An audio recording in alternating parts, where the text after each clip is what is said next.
욥기 말씀을 두 번에 걸쳐서 보겠습니다.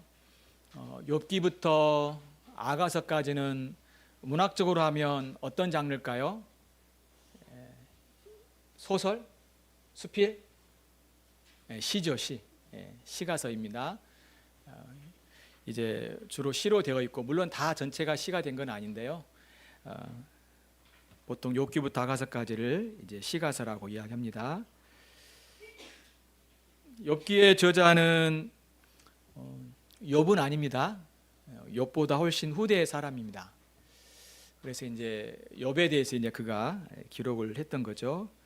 기록 목적은 하나님을 잘 믿는 자들, 그걸 의인이라고 하는데, 하나님을 잘 믿는 자들도 고난을 받는가, 그런 주제입니다. 답은 뭘까요? 하나님을 잘 믿는 자들도 고난을 받는다는 겁니다. 굉장히 불쾌하죠? 왜 하나님을 잘 믿는데 고난을 당하고 어려움을 당할까요? 굉장히 듣기 싫어하는, 그리고 거부하는 그런 내용일 수 있습니다. 그리고 왜 고난을 당하는지, 왜 고난이 왔는지 성경은 특히 욥기에서는 답을 하지 않습니다. 고난을 당하고 있는데 그 고난의 이유를 설명하지 않는다는 거예요. 그러니까 더 답답하겠죠? 그러면서요, 고난 중에 인내할 것과 어떤 상황에서도 하나님을 신뢰할 것을 가르칩니다. 고난에 대한 이유는 우리가 알 수 없지만 고난 중에 어떻게 해야 된다고요? 두 가지 단어가 나오죠. 인내, 하나님을 향한 신뢰. 그것을 욥기서에서 우리에게 가르쳐주고 있는 것입니다. 자, 욥기의 구조는요, 42장까지 되는데요. 42장까지 있는데, 물론 이제 우리가 알듯이 이 장수와 절수를 나눈 것은 후대 사람이 나눈 거잖아요. 원래 그렇게 나눠져 있지 않습니다. 근데 편의상 나눈 건데, 1장과 2장은 욥이 이제 시험을 받아 고난을 당하는 고난의 시작을 이야기하고 있고, 이 서론입니다. 그리고 맨 마지막 42장 7절부터 17절까지는 이제 욥이 고난으로부터 회복되어 오히려 복을 받는 내용이 나옵니다. 그러니까 결론 내용이에요.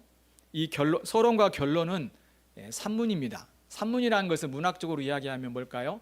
뭐 이렇게 시가 아니라는 거죠. 수필, 에세이 이런 것들 자유롭게 글을 쓰는 것을 산문이라고 이야기합니다. 그러니까 여기의 내용은 이렇게 시 형식이 아니라는 거예요. 그런데 3장부터 42장 6절까지는 시로 되어 있어요. 운문입니다. 운문. 그래서 3장부터 27장까지와 29장부터 42장까지는 쌍으로 되어 있어요. 그러니까 구조가 아주 간단하죠. 세 번에 걸쳐서 3장부터 17장까지는 세 명의 친구가 욥에게 찾아와서 대화를 하는 내용이에요. 거기에 대해서 이제 욥이 답변을 하는 내용이죠. 서로 논쟁이라고도 할 수 있고 이렇게 서로 주고받는 내용이 나와요. 그러니까 세 명의 친구가 엘리바스와 빌닷과 소발인데 이 사람들이 한마디씩 해요. 그럼 거기에 대해서 욥이 답변을 합니다. 근데 이것이 세 번 돌아가요. 사이클이 세 번 되는 거예요. 자, 이런 내용으로 되어 있고요. 그리고 이제 28장에서는 그 가운데 하나님의 지혜를 찬양하는 지혜의 노래가 나옵니다. 그 중심에 있어요. 그리고 29장부터 42장 6절까지는 또 세 번에 걸쳐서 독백 혹은 변론이 나옵니다. 이때는 욥이 고백을 해요. 독백을 해요. 말을 해요, 혼자. 그리고 엘리후가 말을 합니다. 그리고 하나님이 이제 말을 하는 내용이 나와요. 이 세 번에 걸쳐서. 그러니까 28장을 기준으로 해서 양쪽에 이렇게 세 친구와 욥과 엘리후와 하나님이 세 번에 걸쳐서 이런 대화하는 내용이 나오죠. 이게 바로 욥의 구조입니다. 자, 그러면 욥이 결국 고난에 대한 지혜에 대해서 이야기하고 있는 가장 중심 장이 뭐냐면 28장이에요. 28장이 그 고난에 대한 지혜를 말하고 있고, 또 38장부터 40장까지는 하나님이 욥에게 하시는 말씀이에요. 그동안 어때요? 사람들이 다 떠들었어요. 세 명의 친구가 막 떠들었어요. 그리고 욥도 막 이야기했어요. 답변했어요. 엘리후도 막 아는 척했어요. 근데 이걸 다 어때요? 하나님이 나타나셔서 정리하셔요. 정리하시고 하나님이 거기에 고난에 대한 이유를 말하는 게 아니라 오히려 너 이거 아니? 이거 아니? 이거 물어보는 거예요.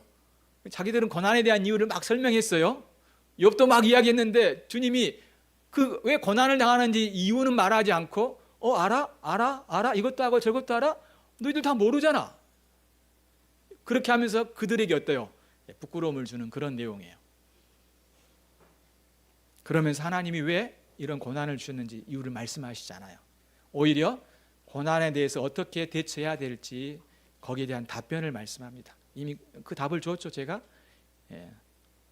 이렇게 욥이 이런 구조로 되어 있습니다. 그래서 여러분들이 욥이 굉장히 긴 장이고 복잡한 것 같지만 의외로 이런 구조를 보면 단순한 메시지인 걸 알 수 있어요. 성경을 항상 볼 때 여러분들이요, 어떤 한 단어에, 어떤 한 문장에, 어떤 한 절에 너무 몰입하면 안 돼요. 물론 그 부분이 있는 것도 사실이지만 중요한 건 뭐냐면 이 전체 속에서 주는 메시지를 먼저 보고 그 다음에 거기에서 말하고자 하는 그런 내용을 보는 것이 굉장히 중요합니다. 안 그러면 수분 보지 못하고 어떤 나무에 집착하게 될 수 있어요. 그러면 성경에 말하고 중심 내용을 놓쳐버릴 수 있어요. 놓쳐버릴 수 있습니다.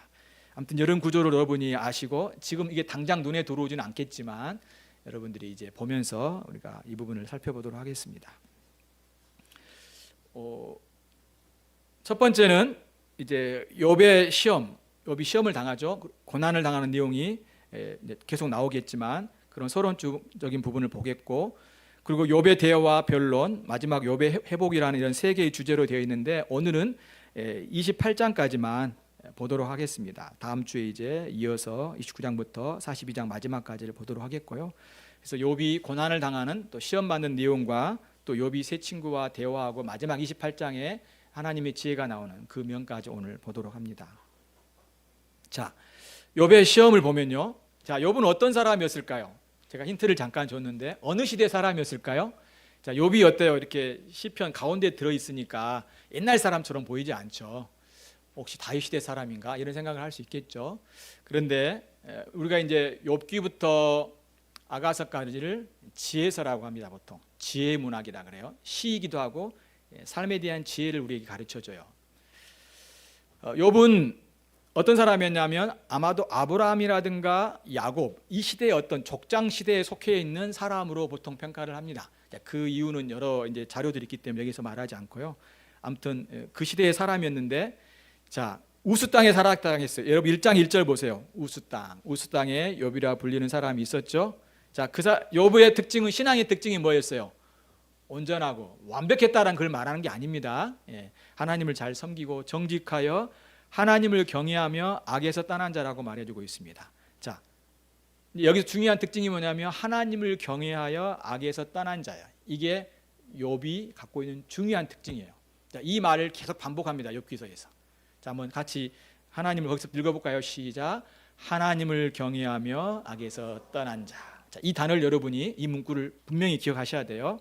이것은 하나님이 평가하신 거예요. 자, 그리고 자녀가 몇 명이었을까요? 2절에 보면 나오는데 7 더하기 3은 10. 10명이 10명. 자녀들이 많죠. 자, 재산이 얼마나 많았을까요? 여러분 3절 보세요. 소유물의 양이 몇 마리였어요? 7,000마리. 낙차가 3,000마리. 소가 500결이. 암나귀가 500마리. 종도 엄청나게 많았어요. 동방 사람 중에 가장 훌륭한 사람이라고 말을 해주고 있습니다. 부자였어요. 부자. 자식도 많고 부자였어요. 자, 또 여러분 자녀들을 위해서 어떻게 했을까요? 자녀들이 죄를 지을까 봐 어때요? 자녀들을 위해서 항상 하나님께 제사를 드렸어요. 제사를 드렸어요. 어떤 아버지였어요, 여러분? 믿음의 아버지였고 자녀들을 사랑하고 정말로 하나님을 공경했던 아버지인 걸 신자란 걸 알 수 있죠. 그 뒤에 이제 어머니도 나와요. 근데 어머니는 어때요? 욥이 강조점이니까 어머니는 이제 뒤에 나오니까 그때 한번 욥의 아내를 보도록 하겠습니다. 그때는 나중에 보도록 하겠고요. 자, 근데 사단이 욥을 시험하죠. 자, 이제 하나님과 대화하는데 이 내용은 자세히 설명하지 않겠습니다. 쉽게 이야기하면 이제 하나님과 사단이 대화를 하는 거예요. 독특한 이제 우리가 알 수 없는 어떤 그런 굉장한 그런 내용인데, 말하고자 하는 강조점은 아주 단순해요. 하나님이 어때요? 욥에 대해서 너무 좋게 평가하시는 거예요. 8절 보세요, 여러분. 8절 한번 같이 읽어볼까요? 시작. 여호와께서 사탄에게 이르시되 내가 내 종 욥을 주의하여 보았느냐 그와 같이 온전하고 정직하며 하나님을 경외하며 악에서 떠난 자는 세상에 없느니라. 자, 어때요? 하나님을 경외하며 악에서 떠난 자는 없다. 욥을 주님이 하나님이 이렇게 평가하고 있는 거예요. 이렇게 평가하고 있어요. 그래서 근데 사탄이 뭐라고 했을까요? 아이고 아닙니다. 아니에요. 욥이 하나님을 경외하고 악에서 떠난 이유가 있어요. 그건 뭘까요? 하나님이 이렇게 많은 소유를 주셨으니까 복받아서 지금 하나님을 섬기고 있는 겁니다. 만약 어때요? 그 복을 가져가시면 어떡해요? 욥이 하나님을 버리고 떠날 것입니다 라고 이렇게 이야기하는 거예요. 정말 그럴까요? 이러한 내용이 바로 사탄이 이제 하나님과 대화하면서 이제 하는 말입니다. 그랬더니 하나님 어떻게 하셨을까요? 사탄에게 욥을 시험하실 것을 허락해요. 자, 여러분 12절 보세요. 여호와께서 사탄에게 이르시되 내가 그의 소유물을 다 내 손에 맡기노라. 어때요? 사탄에게 욥에 있는 모든 소유물을 다 너에게 맡긴다. 다만 그의 몸에는 손을 대지 말라. 하나님이 허락하신 거예요. 왜 이것을 허락하신지를 우리는 알 수 없어요. 막연하게 짐작할 뿐이에요. 왜냐하면 그렇게 말하고 있지 않기 때문에. 아무튼 하나님의 섭리 속에 욥을 시험할 것을 하나님이 허락하셨습니다. 자, 다음 내용을 보도록 하겠습니다. 이로 인하여 욥이 고난을 당합니다. 고난의 내용이 이제 쭉 나와요. 13절부터 스바 사람이 종들을 죽였다라고 이야기해요. 하늘에서 불이 떨어져 양과 종들이 또 죽임을 당한 거예요. 갈대아 사람이 낙타를 빼앗고, 낙타가 엄청나게 많았었죠. 아까 3,000마리였죠. 그리고 종들을 죽였다라고 이야기합니다. 심지어 큰 바람이 불어 집이 무너져서 밥 먹고 있던 자녀들이 어때요? 한꺼번에 몰살당했다고 이야기하고 있는 거예요. 얼마나 끔찍합니까? 뭐 다른 소유물들은 잃어버렸다 쳐요. 그런데 자기의 자녀까지도 이렇게 죽임을 당했던 것을 볼 수 있습니다. 욥이 극심한 고난을 당한 거예요. 우리는 이게 피부로 다가오지 않죠. 욥의 이야기로 생각하지만 그렇습니다. 근데 내 자신이 한번 그랬다고 생각해 보세요. 여러분 집을 한번 생각해 보세요. 갑자기 우리가 태풍이라든가 비가 많이 왔잖아요.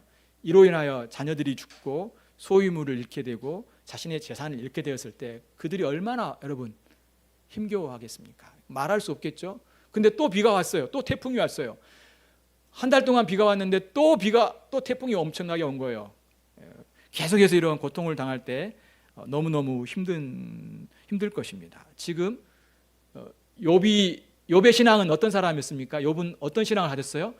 하나님을 경외하고 여러분 하나님을 정말로 온전히 악을 미워하고 하나님을 온전히 쫓은 사람이었어요. 자, 하나님을 잘 믿었는데 왜 이런 일이 있을까요? 우리는 어때요? 이런 일은 상상도 못할 거예요. 우리는 그동안 어떻게 배웠습니까? 하나님을 잘 믿으면 복 받는다 이렇게 배웠어요. 그런데 하나님을 잘 믿었던 욥이 지금 이런 상상도 못한 고난과 어려움과 고통을 당하는 거예요. 자, 여러분이 예수님을 믿는 이유가 뭐예요? 예수님 믿으면 잘 된다고 여러분이 생각하기 때문에 믿는 거잖아요. 근데 여러분 욥이 하나님을 믿고 있는데 잘 됐습니까? 잘 안 됐어요. 도저히 어때요? 신앙인들이 이 부분을 받아들일 수 없는 거예요. 왜 이렇게 되냐? 왜 이렇게 되냐? 그래서 많은 사람들이 어때요? 예수님을 믿으면서 나중에 고난이 닥치니까 다 떠나버려요. 다 떠나버려요. 욥도 충분히 어때요? 하나님을 떠나고 믿지 않을 수 있는 그런 어떤 근거가 있겠죠? 근데 여러분 욥이 어떻게 반응했을까요? 욥의 반응. 주시는 이도 여호와시요 거두시는 여호와시다. 주신 분도 하나님이시고 가져가신 분도 하나님이라. 그러면서 원망하지 않았어요. 여러분 22절 마지막에 보세요. 모든 일에 욥이 범죄하지 아니하며 하나님을 향하여 원망하지 아니하였다라고 합니다. 심지어 여러분 21절 보면 여호와 이름이 찬송을 받을지어다라면서 심지어 주님의 이름을 찬양하고 있어요. 자기 자식이 죽었는데 재산을 잃었는데 욥이 믿음으로 슬프지만 하나님께서 주신 분도 하나님이시고 가져가신 분도 하나님이십니다라고 하나님을 향해 원망하지 않고 불평하지 않고 범죄하지 않고 오히려 믿음으로 반응하고 있는 걸 볼 수 있습니다. 욥의 신앙이 아름답고 귀하죠? 예. 자, 계속 보겠습니다. 자, 그런데 어때요? 이제 이렇게 욥이 어때요? 믿음으로 살고 있으니까 사탄이 화가 더 나겠죠? 그래서 이제 다시 사탄이 욥을 시험합니다. 여러분 2장으로 넘어가게 보면 하나님이 욥을 칭찬해요. 봐라, 욥은 나를 경외하고 악에서 떠난 자다. 너무 주님이 기뻐하십니다. 3절에 그 내용이 나오죠.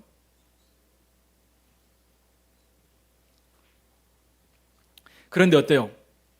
이제 사탄이 뭐라고 이야기하냐면 몸을 치십시오. 그러면 그가 하나님을 욕하고 배신하실 할 겁니다 라고 이야기를 합니다. 근데 주님이 어때? 허락을 하시죠. 여러분 6절, 여호와께서 사탄에게 이르시되 내가 그를 내 손에 맡기노라. 다만 그의 생명은 해하지 말라라고 말씀합니다. 하지 말라고 말씀하셔요. 그로 인하여 어때요? 욥이 극심한 피부병에 걸립니다. 7절, 사탄이 이에 여호와 앞에서 물러나서 욥을 쳐서 그의 발바닥에서 정수리까지 종기가 난지라. 온몸이 어때요? 극심한 피부병으로, 문둥병 이상으로 병에 걸리게 됩니다. 욥이 제 가운데 앉아서 질그릇 조각을 가져다가 몸을 긁고 있었다고 말을 합니다. 그런데 여러분 이때 욥과 욥의 아내가 어떻게 반응할까요? 여러분 욥과 아내가 어떻게 반응했어요? 여러분 같이 읽어볼까요? 여러분 9절하고 2장 9절 10절 같이 읽어보겠습니다. 2장 9절 10절 2장 9절 10절 같이 읽어봅니다. 시작. 그의 아내가 그에게 이르되 당신이 그래도 자기의 원잠을 굳게 지키느냐? 하나님을 욕하고 죽으라. 그가 이르되 그대의 말이 한 어리석은 여자의 말 같도다. 우리가 하나님께 복을 받았은즉 화도 받지 아니하겠느냐 하고 이 모든 일에 욥이 입술로 범죄하지 아니하니라. 자, 욥의 아내는 어땠어요? 욥처럼 믿음이 있는 사람이 아니었어요. 하나님께 욕하고 죽으라 그랬어요. 여러분 하나님께 욕한 사람은 그 제대로 된 신앙일까요, 여러분? 하나님을 모욕한 사람이 신앙이나 할 수 있을까요? 신앙이라 말할 수 없겠죠. 물론 얼마나 믿음을 가졌는지 알 수 없지만 여기서는 어때? 욥의 아내가 굉장히 험악한 말을 한 걸 볼 수 있습니다. 그런데도 불구하고 욥은 하나님께 복을 받았으니 화를 받는다라고 말합니다. 자, 이 말의 의미는 뭘까요? 하나님이 모든 것을 다스리고 통치하신다. 하나님은 좋은 것도 주시지만 우리에게 때는 어려움도 주시는 분이시다. 이 모든 것을 다스리는 분이 하나님이시다라고 그가 하나님의 주권과 하나님의 통치를 그가 인정하고 있는 걸 볼 수 있습니다. 그런 점에서 욥은 어떤 사람이었어요? 하나님을 경외하고 악에서 떠난 사람인 걸 우리가 볼 수 있죠. 자, 1장과 2장은 제가 아주 길게 자세하게 설명했습니다. 이제 두 번째 단락에서는 욥과 세 명의 친구가 이제 대화하는 내용이 나와요. 자, 세 친구가 유로하기 위해서 찾아왔어요. 자, 세 명의 친구 누구입니까? 첫 번째 엘리바스, 두 번째 빌닷, 세 번째 소발에 찾아왔어요. 자, 3장에 보면 이제 2장에 보면 나오는데 2장 11절 보면 이제 찾아오죠. 유로하기 위해서 이렇게 서로 약속해서 왔어요. 그래서 처음엔 어때요? 욥과 같이 동참을 합니다. 2장 12절 보면 눈을 들어 멀리 보며 그의 욥인 줄 알기 어렵게 되었으므로 그들이 일제히 소리 높여 울며 각각 자기의 겉옷을 찢고 하늘을 향하여 티끌을 날려 자기 머리에 뿌리고 밤낮 7일 동안 그와 함께 땅에 앉았으나 욥의 고통이 심함을 보므로 그에게 한마디도 말하는 자가 없었더라. 어때요? 지금 욥의 고통이 같이 동참하고 있는 걸 볼 수 있죠? 그런데 어때요? 말을 못하는 거예요. 말을 안 하게 됩니다. 자, 욥이 어떻게 반응합니까?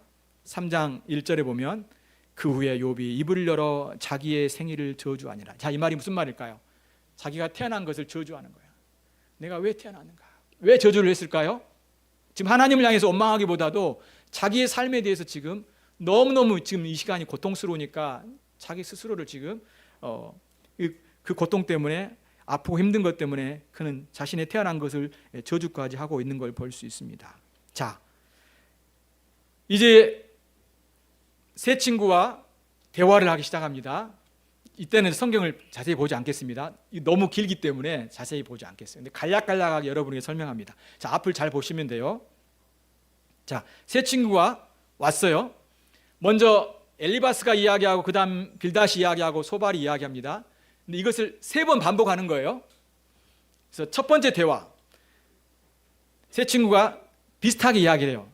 야, 너가 죄를 지었기 때문에 지금 고통을 당하고 있어. 그 이야기하는 겁니다. 자, 이유 없이 고난이 없다는 거예요. 이유 없이 고난 없다는 거예요. 분명히 너가 죄를 지었으니까 하나님이 너에게 지금 벌 주고 계시는 거야. 그 이야기하고 있는 겁니다. 왜냐하면 하나님은 공의로운 분이시죠. 그렇기 때문에 이 말을 의도는 뭘까요? 너가 그 죄에 대해서 반드시 회개해야지 이 벌로부터 고통으로부터 벗어날 수 있다라고 이야기를 한 겁니다. 자, 그러면서 8장으로 한번 보세요. 8장 쭉 보세요. 8장 7절. 여러분이 잘 알고 있는 8장 7절. 자, 찾아보세요. 8장 7절. 우리 잘 알고 있는 말씀이죠? 읽어볼까요? 시작.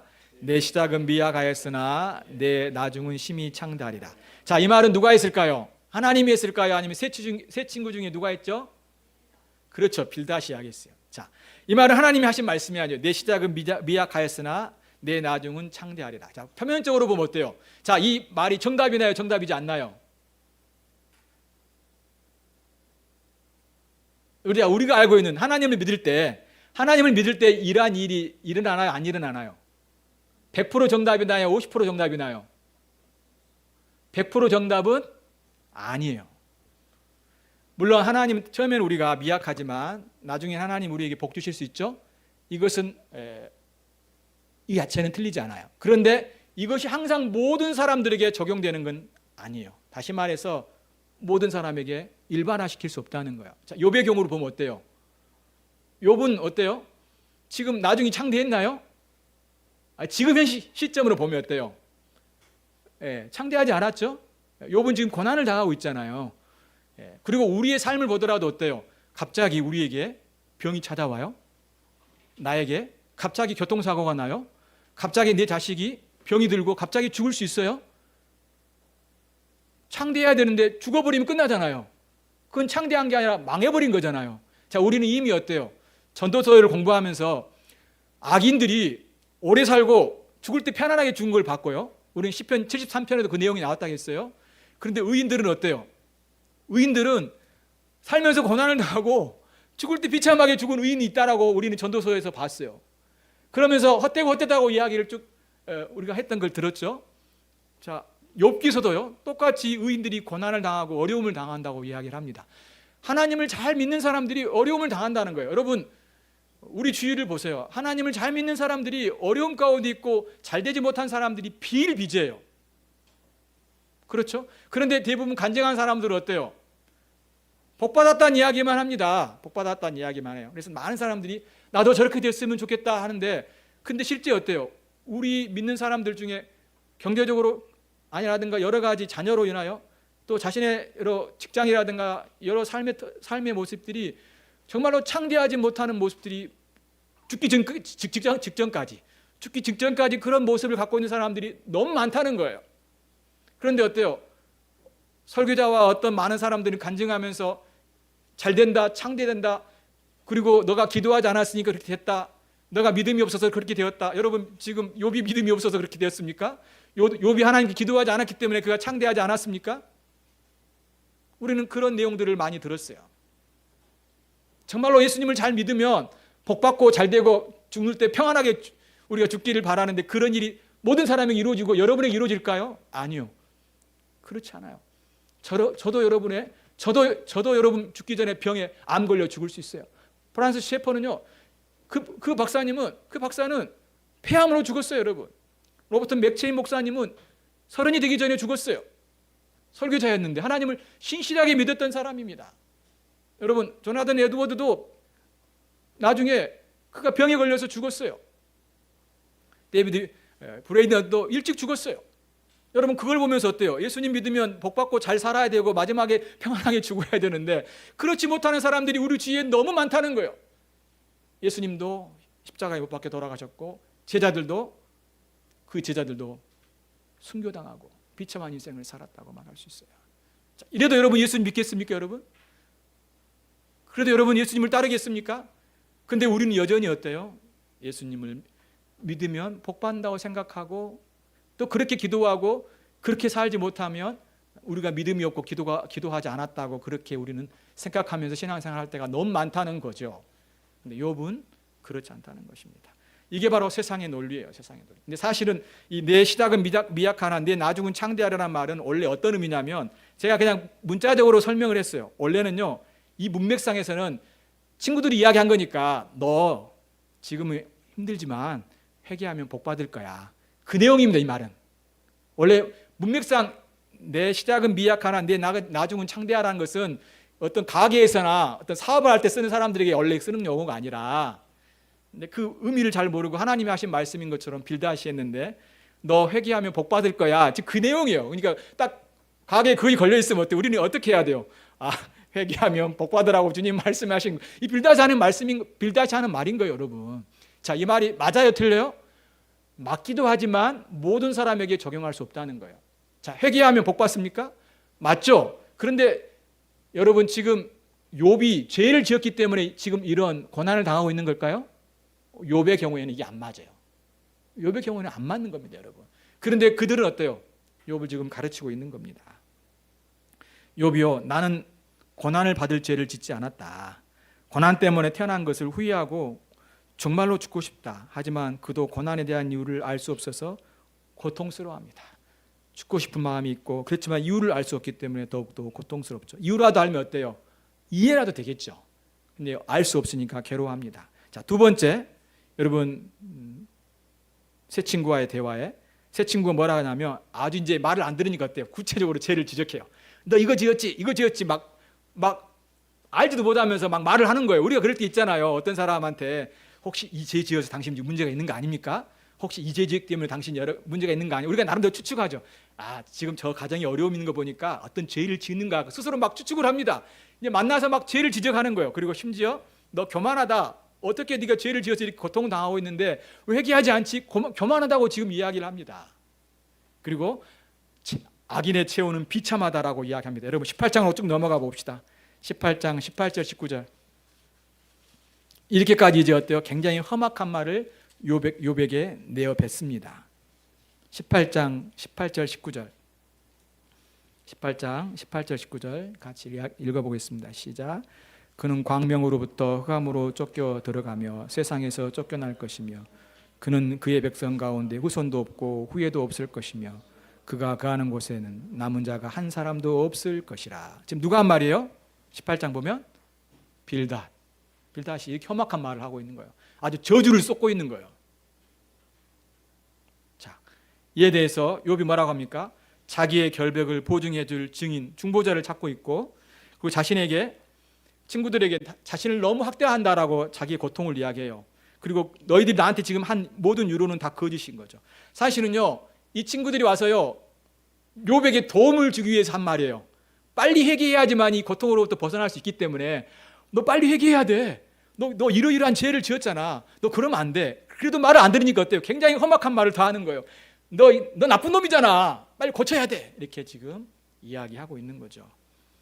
하지만 어때요? 거짓 유로라고 이야기하면서 고난 속에서도 하나님만을 욥이 바라보게 됩니다. 이게 어때요? 욥의 고통이면서 그 가운데 욥이 그 어려움 속에서도 하나님을 바라보고 있는 거죠. 자, 세 번째 대화입니다. 세 번째 대화는요, 22장부터 27장까지인데요. 세 친구가 또 이제 더 이야기합니다. 하나님은 겸손한 자를 구원하시고 인간은 부족하니까 회개해야 된다. 그러면서 인과응보로 욥을 정죄합니다. 어때요? 너가 의를 행하면 하나님께 상을 받고 너가 죄를 행하면 하나님의 심판을 받는다. 자, 이 내용으로 다시 한번 그에게 회개할 것을 요청합니다. 그런데 욥은 어때요? 친구들의 거친 말보다 하나님의 침묵에 답답해합니다. 하나님의 침묵에 답답해요. 그리고 우리가 알고 있는 찬양도 있지만 내가 가는 길을 그가 아시나니 그가 나를 단련한 후에는 내가 순금같이 나오리라. 자, 이 말씀의 원래 의도는 하나님이 우리를 훈련시키셔서 우리를 정금같이 만든다, 그런 의미가 아니에요. 물론 이제 그걸 완전히 배제할 수는 없겠지만 이 말의 의도는 뭐냐면, 지금 욥이 한 말인데 욥이 뭐냐면 자신의 옳음을 지금 정당화하는 거예요. 그러니까 자신이 죄가 없다라는 거 결국 드러날 것이다. 무죄 확신을 지금 이야기하고 있는 내용인 겁니다. 그리고 모든 것을 인과응보로 설명할 수 없다. 그리고 심지어 그들을 향해서 사탄의 지배를 받고 정죄하느냐. 왜냐하면 너도 똑같지 않느냐. 사탄처럼 말을 하고 있구나. 이렇게 하고 있는 거죠. 그러니까 욥도 어때요? 지금 화가 난 거예요. 그래가지고 너희들이 지금 사탄의 지배 속에서 이런 일을 하고 있구나 하고 욥도 어때요? 험악한 말을 하고 있는 겁니다. 친구한테 그런 말을, 자, 유로를 줘야 될 친구들이 어때요? 험악한 말을 내뱉으니까 욥도 이제 어때요? 이제 할 말을 다 쏟아내게 되는 거죠. 자, 이러한 가운데 28장에서 어때요? 이 세 친구가 한 말, 그리고 욥이 한 말에 대해서 나름대로 이제 정리를 해줍니다. 28장에 보게 되면 28장으로 한번 여러분 넘어가 보십시오. 자, 28장 여러분 중요한 장인데 여러분 집에 가서 꼭 읽어보시기 바랍니다. 자, 여기서 말하고 있는 내용은 뭐냐면 인간의 능력은 뛰어나다고 1절부터 11절까지 말해요. 그러니까 왜냐하면 인간들이요 지하에서 광물을 채굴해 가지고 많은 것들을 만드는 그런 능력이 있다는 걸 말해요. 그런데 인간은 하나님의 지혜를 찾을 수 없다라고 말하고, 그리고 이 지혜는 하나님에게서만 찾을 수 있다라고 딱 못을 박아버립니다. 자, 지금 여기서 강조한 내용이 뭘까요? 아무리 인간이 뛰어난 능력을 갖고 있더라도 하나님의 지혜를 인간이 알 수 없고 오직 하나님만이 참된 지혜를 우리에게 증거한다라고 말씀해 주고 있고, 하나님 안에서 지혜를 찾을 수 있다라고 말씀을 하고 있습니다. 자, 요약하면 인간의 지혜는 세상을 다스리는 하나님의 지혜를 알 수 없다. 하지만 세 친구는 자신들이 지혜가 있는 척 욥을 가르치려고 했다. 그들의 교만과 어리석음이 고난 중 욥에게 고통을 더했다. 세 친구가 찾아온 것은 욥에게 도움을 주려고 온 겁니다. 그리고 또 그들은 자신이 알고 있는 하나님에 대한 지혜를 가지고 욥에게 도움을 주러 온 거죠. 그런데 그들의 지혜가 욥과 맞았나요? 욥의 상황과는 전혀 맞지 않았어요. 자, 우리는 많은 경우 우리의 단편적인 지식을 가지고 다른 사람들에게 잣대를 대고 이렇게 저렇게 하라고 합니다. 물론 어떤 때는 맞을 수 있지만 때로는 어떤 사람에게는 그것이 전혀 맞을 수 있지 않다는 거예요. 왜냐하면 하나님이 세상을 다스리고 통치하는 방식을 우리가 다 알 수 없어요. 일반적으로 하나님은 주의 말씀에 순종하는 자에게 복을 주십니다. 왜냐하면 이미 우리는 시편 1편에서도 배웠고 여호수아 1장 8절에서도 주의 계명을 지킨 자에게 하나님께서 형통하게 하시겠다라고 약속하셨잖아요. 잠언도 계속해서 그 이야기를 하고 있습니다. 그건 일반적으로 맞아요. 그런데 예외적인 상황이 있다는 거예요. 예외적인 상황이 있다는 거예요. 의인들도 고난을 당하고 심지어 고통스럽게 죽을 수 있다는 것도 말을 하고 있는 겁니다. 근데 우리는 어때요? 한 가지만 가지고 모든 걸 똑같이 보려고 하는 시각을 갖는다는 거예요. 설교하기가 쉽습니다. 이 한 가지 갖고 어때요? 일률적으로 전하면 너무너무 쉬워요. 왜냐하면 그 한 가지만 쭉 이야기하면 되니까. 그런데 성경이요 한 가지만 이야기하지 않아요. 그리고 우리가 모르는 부분이 너무 많아요. 아무리 제가 여러분을 향해 상담을 한다 하더라도 또 말씀을 전한다 하더라도요 여러분의 상황과 지금 현재 돌아가는 모든 것들을 제가 말씀으로 다 설명할 수 없어요. 그리고 성경은 이 세상에 돌아가고 있는 모든 것들을 다 설명하고 있지도 않아요. 여러분, 성경이 인생의 모든 답을 줄까요? 안 줘요. 여러분, 안 준다는 게 무슨 말이냐면 성경이 모든 걸 답을 말하고 있지 않다라는 거예요. 여러분, 그럼 우리가 허무주의에 빠질까요? 그걸 말하는 게 아니에요. 모든 답을 주지 않지만 우리가 어떻게 살아가야 되냐 그걸 이야기하는 거예요. 다 알 수 없을지라도, 모든 걸 이해할 수 없고 다 알 수 없을지라도 어떻게 살아가야 된다? 인내하면서 하나님을 신뢰하면서 살아가라는 거예요. 여러분, 내 자식이, 내 가족이 이렇게 병에 걸렸어요. 이해할 수 있어요? 없어요. 여러분. 근데 사람들 어때요? 그런 것 때문에 하나님의 저주, 아니면 내가 이로 인하여 우리 가정이 뭔가를 잘못했기 때문에 이런 일이 일어났다고 생각하는 경우도 있다는 거죠. 물론 그럴 수도 있겠지만 여러분, 그렇지 않을 수도 너무 많아요. 알 수 없는 게 너무 많아요. 알 수 없어요. 알 수 없어요. 아는 척하지 말라는 거예요. 제발. 지금 주님이 여기서 모든 지혜는 하나님께 속해 있다, 하나님만 아신다는 거예요. 이 세상 돌아가는 모든 것들 제발 아는 척하지 말라는 거예요. 그렇다고 해서 하나님 우리에게 가르쳐 주신 일반적인 그 말씀을 다 무시하란 말이 아니라 100% 완벽하게 하나님의 통치 방식을 다 이해할 수 없다는 거죠. 한번 생각해 보십시오. 우리가 죄인이잖아요. 근데 예수님이 우리를 위해 죽으셨잖아요. 여러분, 이게 가능해요? 가능하지 않아요? 하나님의 논리에 의하면? 왜냐하면 하나님의 논리에 의하면 어때요? 하나님은 의인에게 복 주시고 죄인들을 심판하셔야 되잖아요. 그런데 왜 하나님은 자기 아들을 죽이시면서까지 우리 죄인들을 위해서 죽으셨을까요?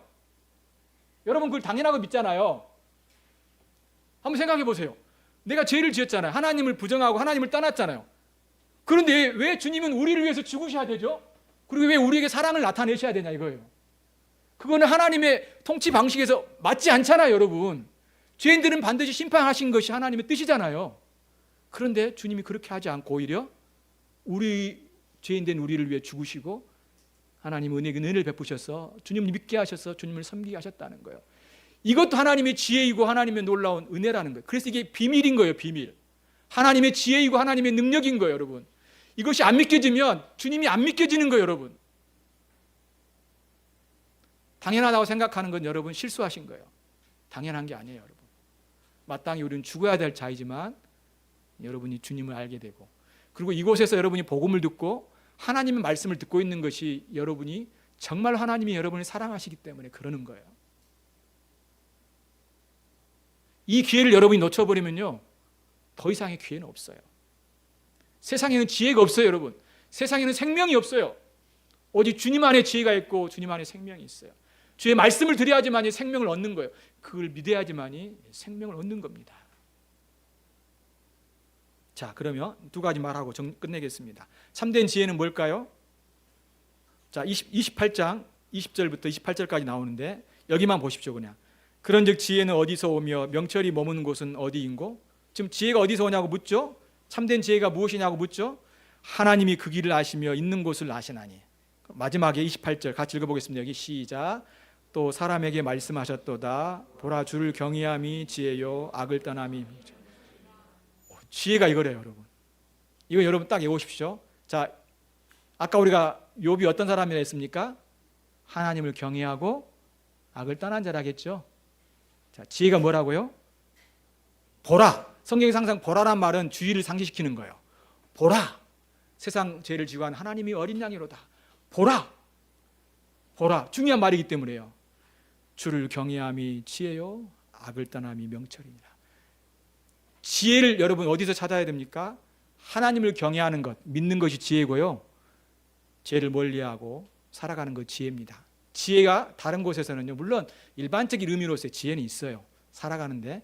그런데 성경에서 말한 참된 지혜, 우리의 삶의 참된 지혜, 하나님 우리에게 말씀하신 참된 지혜는 결국은 하나님을 믿는 게 지혜예요. 여러분, 그리고 하나님 말씀에 순종하며 살아가는 것이 지혜예요. 여기서 여러분이 답을, 인생의 답을 딱 내려야 돼요. 지혜가 뭐냐? 지혜를 어디서 찾을 것인가? 물론 여러 가지 뭐 인문학이라든가 책들을 통해서 살아가는 지혜는 얻을 수 있어요. 그런데 정말 참된 생명과 하나님이 주신 놀라운 은혜와 사랑을 받고 그분의 풍성한 은혜를 누리며 살아갈 수 있는 진짜 지혜는요, 하나님을 경외하고 악을 떠나는 것이 지혜입니다. 이걸 딱 마음으로 믿으십시오. 여러분, 고난 속에서 지혜로운 태도는 뭘까요?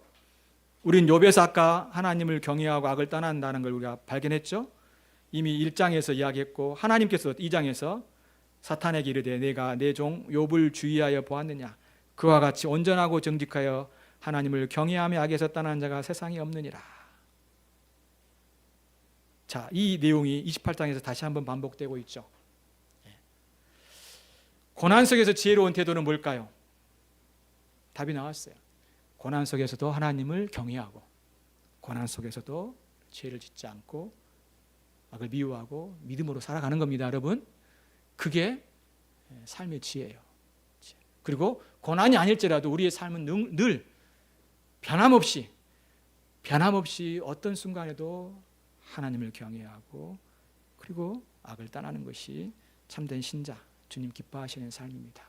이걸 여러분이 확실히 믿으시고 주님을 따라가시기를 바랍니다. 기도하겠습니다. 오늘 말씀 생각하면서 함께 기도하십시다. 우리가 어떤 상황이 있든지 간에 하나님을 경외하고 또 악에서 떠나는 삶을 살아갈 수 있도록 하나님 도와주십시오. 하나님 유일한 믿음을 갖고 주님을 섬기며 살아갈 수 있십시오. 함께 시간 같이 기도하겠습니다. 같이 기도합니다. 하나님 아버지, 이 땅을 살아가는 특별히 고난 가운데 있을